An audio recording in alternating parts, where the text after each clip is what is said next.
Yes, nkuko busanzwe rero ni The Quick Times News nk'ibisanzwe na makuru yo kuri uyu mugoroba. Uyu munsi ni byiriwe bitangazwa ku mbuga nkoranyambaga ndetse n'amakuru yiganje ku bitangazamakuru by'uyu munsi. Ni The Quick Times News nk'ibisanzwe, nta kindi usabwa kugira ngo tujye tubana gatanu kuri gatanu mu makuru meza nk'aya ngaya, uretse kureba aho hasi wowe utarabikora ugakanda subscribe maze tugakomeza gukuza uyu muyoboro wacu gatanu kuri gatanu.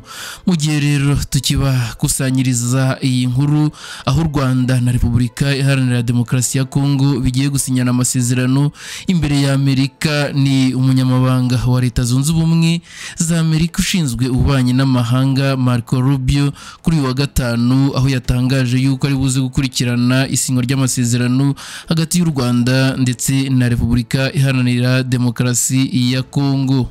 Mu gihe rero tutarajya iyi nkuru imuzi n'imuzingo, ibiro bishinzwe ububanyi n'amahanga muri Amerika nibyo byatangaje ko aya masezerano agomba gusinywa ku isaha ya saa 8 hagati ya Minisitiri w'ububanyi n'amahanga w'u Rwanda Olivier Nduhungirehe na mugenzi we wa Repubulika Iharanira Demokarasi ya Kongo Therese Kayikwamba Wagner.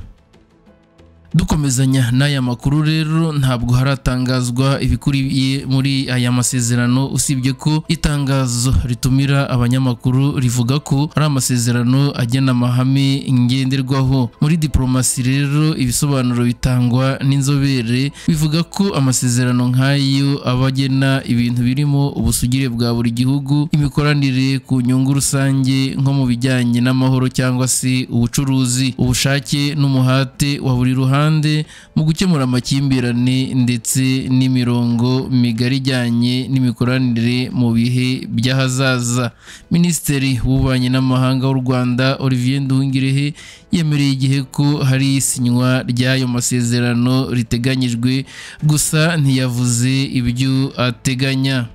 Ni amasezerano rero agiye gusinywa nyuma y'ibyumweru bibiri umujyanama mukuru wa Trump ku bibazo bya Afurika Masad Boulos, aho yagiriye uruzinduko mu karere k'ibiyaga bigari akaganira n'abakuru b'ibihugu ku bibazo by'amakimbirane bimaze iminsi muri aka karere.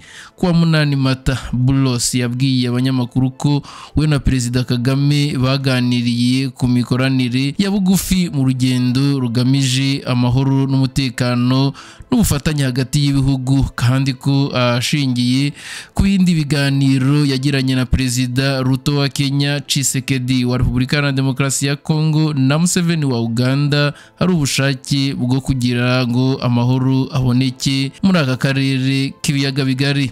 Mu magambo yiwe rero yagize ati, dushyigikiye umutekano n'ubusugire bw'ibihugu byose muri aka karere. Hari sosiyete nyinshi z'abanyamerika zashoye imari mu Rwanda. Guverinoma y'u Rwanda ifite icyerekezo cyo kuba iya mbere mu bukungu, kandi ifite abaturage biteguye gushyigikira icyo cyerekezo. Twiteguye rero gukorana n'u Rwanda kugira ngo iyo ntego igerweho. Niyo mpamvu gushakira igisubizo amakimbirane yo muri Repubulika Iharanira Demokarasi ya Kongo ari ingenzi cyane, kuko bizatuma amahirwe y'akarere atabyazwa umusaruro atangira gukoreshwa.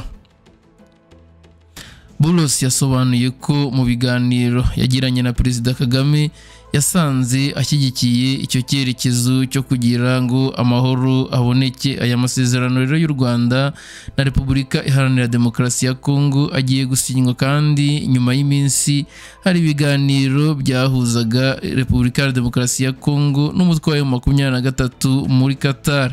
Repubulika Iharanira Demokarasi ya Kongo na AFC 23 byumvikanye ko bigiye guhagarika imirwano ibera mu ntara ya Kivu y'Amajyaruguru na Kivu y'Amajyepfo.